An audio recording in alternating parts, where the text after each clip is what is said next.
This is a $500 blender from Vitamix, and this a $150 blender from Nutribullet. But this isn't just an expensive versus budget battle, because although Vitamix promises a blender that will last you a decade, Nutribullet claims this is their most powerful blender ever. So can the Vitamix really justify costing $350 more? We're putting them through 5 real-world tests that increase in difficulty, from protein smoothies to nut butter and even hot soup. And then at the end, we'll factor in price and choose one as the definitive winner. Starting with level 1, an easy test they both should pass: strawberry banana smoothies. And this recipe starts with 1 frozen banana, half a cup of strawberries, and then just 1.5 cups of milk. And after preparing both of them and plugging them in, I accidentally already hit the pulse button on this. It's super sensitive and you basically don't realize you're pushing the button. But this only blended for a few seconds so far, so now let's do about 30 to 60 seconds of blending on both of them. On the Nutribullet, it's this touch screen and you just push your finger right there. And on the Vitamix, it's just this switch. So let's get them blending. And roughly 30 seconds of blending later, both of them look pretty ready. Let's take a look at the results. First up, the pour test from our Nutribullet, and it's definitely looking nice and smooth and creamy. And next up, the pour test from our Vitamix. It looks a bit more bubbly and airy, but definitely just as smooth and creamy as the first one. And I feel like I can see a slight color difference too that's probably pretty much impossible to see through camera, but our Vitamix one looks a little bit pinker to me, but let's do a taste test and see if I can tell. Yeah, I mean, that's about as smooth as water, honestly. So it probably can't get much smoother. Let's see. Side by side, the Vitamix has a slightly thicker texture that you probably wouldn't be able to notice unless you were holding 2 cups in your hand just like this. They are pretty much exactly the same. So both passed the easy smoothie test, which is definitely not surprising, but level 2 takes it up to a medium difficulty. We're making thick chocolate peanut butter shakes. Now, once again, we are starting with 1 frozen banana, followed by a tablespoon of peanut butter this time, 1 scoop of chocolate protein powder, and 1 cup of milk to top this off. And with both of them prepared again, let's get to blending.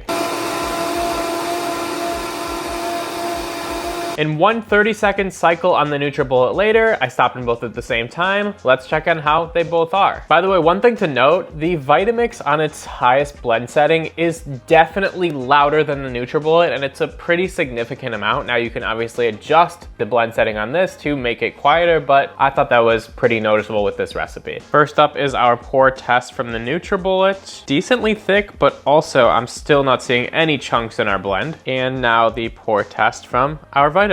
Honestly, significantly thicker looking right away. And once again, there is definitely a noticeable color difference. This one gets a darker and kind of richer color from both of the recipes so far. And one other thing worth noting is that the Nutribullet left quite a bit of scraps, what looks like a lot of the protein powder not blended in, compared to the Vitamix, which just left a little bit of what looks like peanut butter on the side there. So definitely more blending from the Vitamix. But once again, let's taste test and see if I notice any difference, starting with our Nutribullet. Once again, super smooth consistency, not a single lump in the blend. And our Vitamix.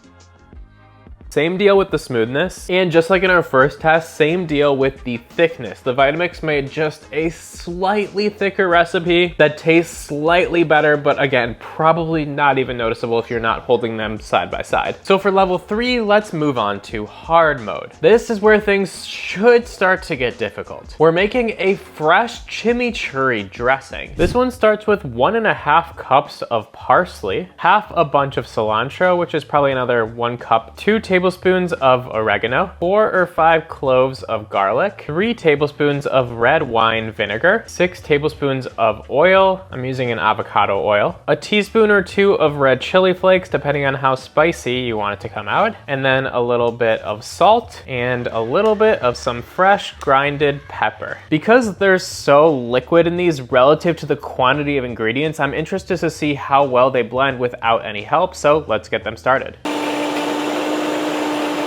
Now here's the results after our first 30 seconds of blending both of them. The Vitamix looks like it pretty much finished. The Nutribullet definitely needs another cycle, so let's keep blending it. And now after 1 minute, this one has the clearest color difference so far. Our Vitamix is a very dark green color through the blender here. Our Nutribullet is like a medium green, I would say. But let's do a pour test and see if that actually is true once I pour them out. First up is the sauce from our Nutribullet, and honestly, it looks way darker green as I'm pouring it, so it could have just been a shadow from the cup. And next up, the pour test from our Vitamix. Definitely still a darker green. Although when they're side by side, I'm actually seeing the exact same color for these so far. But let's taste test and see if we can taste any of the differences, starting with our Nutribullet.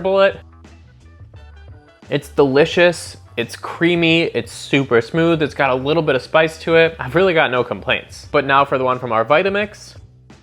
And while I have them side by side on spoons, the Vitamix on the top right here definitely looks a lot smoother than the one from the Nutribullet. You can kind of see a little bit of like chunkiness in the Nutribullet one. And in a side by side test, yes, you can taste that sort of smoothness difference, but it is pretty minor. And overall, the flavor, once again, is pretty much the same between the two. Now it's worth noting that the Vitamix did this in about 15 to 20 seconds and it took the Nutribullet about a full minute, but I think we're being pretty picky if we're gonna call that a difference worth $350. So let's move on to level 4, expert mode, where we're making fresh almond butter with just roasted almonds and no oil. So the only thing we're pouring in the blender is about 3 cups of roasted almonds. Now apparently this one takes a while to blend, like 5 to 7 minutes of blending. The Nutribullet only lets you blend it in 30-second increments, so we'll continue to check on it along the way. But let's get started with our first 30 seconds.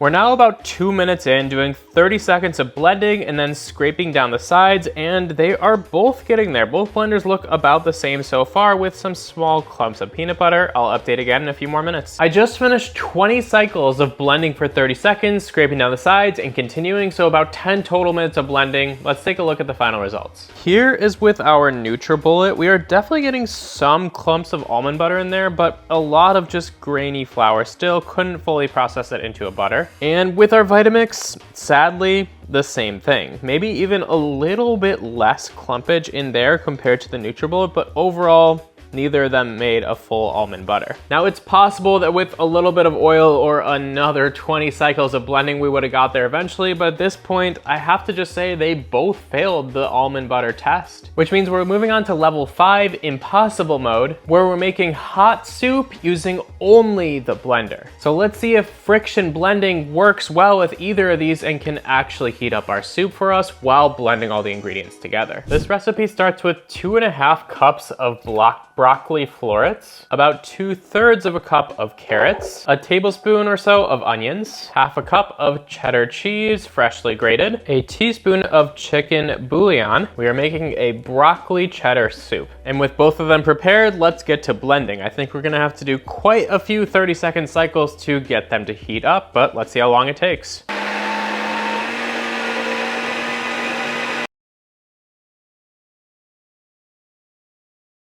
After about 4 minutes of blending, the Nutribullet will not let me run it anymore, and to the touch, it's incredibly warm, on the verge of hot. I ran the Vitamix for the same amount of time. It would keep going if I wanted it to. Also feels hot to the touch. Let's take a look and see if they're hot and how they look. The first thing I'm noting between the two is that the Nutribullet looks much more of a yellow color and the Vitamix much more of a green color. I don't know if it's breaking down the broccoli different, but let's see if that's the case once I pour it too. And our Nutribullet is exploding upon opening it, which does kind of make sense because the manual of the Nutribullet says don't run it until it is boiling hot, so I'm kind of putting it fully to the test. But as you can see, it is steaming hot coming out of its container here. Let's do a pour test, and it's absolutely steaming hot for sure, but looks super smooth consistency wise. And now for our Vitamix, also steaming right away as I open the top, and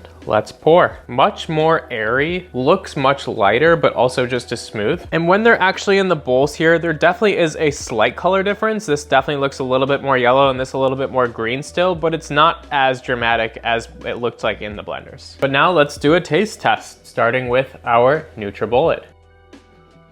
It's hot, which I definitely was not expecting. It's pretty smooth. It has a slight grainy texture, but if I was served this at a restaurant, I wouldn't think twice about the texture. It definitely is a really good bowl of soup. But now for the Vitamix. Okay, so the difference is very clear immediately. The Vitamix soup is significantly more airy rather than grainy, and almost tastes like it's fluffy in a sense, if that's the best way I could put it. Going back and forth between the two, the texture is noticeable, and I'm definitely preferring the texture of the Vitamix. It almost feels like the texture of our Nutribullet didn't get blended enough in a sense. With that being said, I'd be super happy with both of these bowls of soup, so while Vitamix wins here, I'm not gonna give it too much of an edge from this test. So after putting both blenders through 5 levels of test, is the Vitamix $350 better than the Nutribullet? I'll start off by saying this. The Vitamix is definitely the better blender of the two. It won by a small margin in all 5 of our tests, and it was noticeable in a side-by-side comparison. So if you're looking to buy the best blender and price does not matter at all, I would push you towards the Vitamix. But if you want to save $350, get a blender that's probably 95% as good as the Vitamix and significantly smaller for your pantry, I have to recommend the Nutribullet over the Vitamix for all of those reasons. The only other thing that might lean you towards the Vitamix is the size of the actual blending container. If you wanted to, for example, make twice as much soup as this recipe, the Vitamix would not have a problem with that, but the Nutribullet was already pushed to the maximum with just over 1 full bowl of soup. So hopefully that helps you make your decision. I recently also found the best portable blenders, and if you want to see which one I think is the best portable blender, go check out this video right here.